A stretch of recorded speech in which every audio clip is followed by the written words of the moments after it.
नमस्कार. स्वच्छता या विषयावर कविता मी आज आपल्यासमोर सादर करते.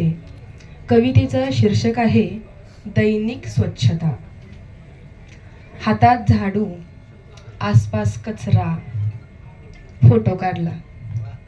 हातात झाडू, आसपास कचरा, फोटो काढला.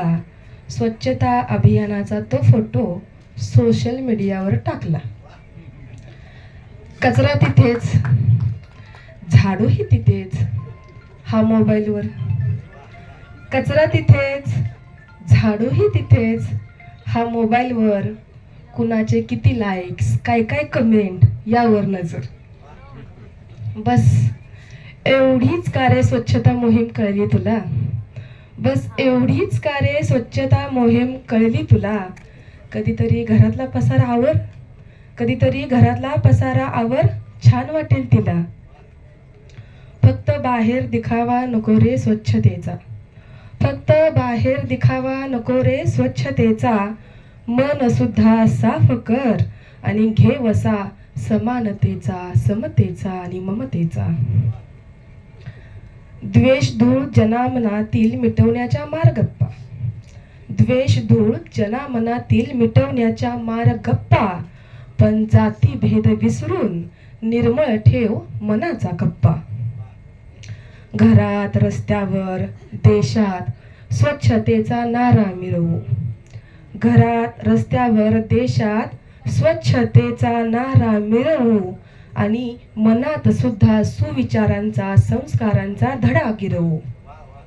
एकतेने, सहकार्याने दैनिक स्वच्छताला व्हावे एकमत. एकतेने, सहकार्याने दैनिक स्वच्छतेला व्हावे एकमत. मग स्वच्छ घर, स्वच्छ परिसर, स्वच्छ ठेवू भारत. स्वच्छ घर, स्वच्छ परिसर, स्वच्छ ठेवू भारत.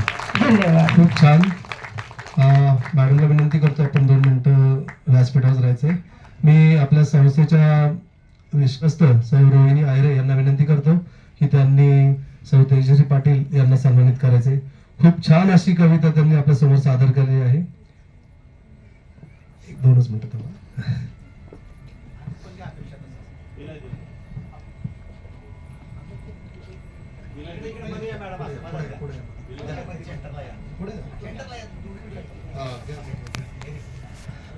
टाळ्या वाजवा सगळे जोरदार.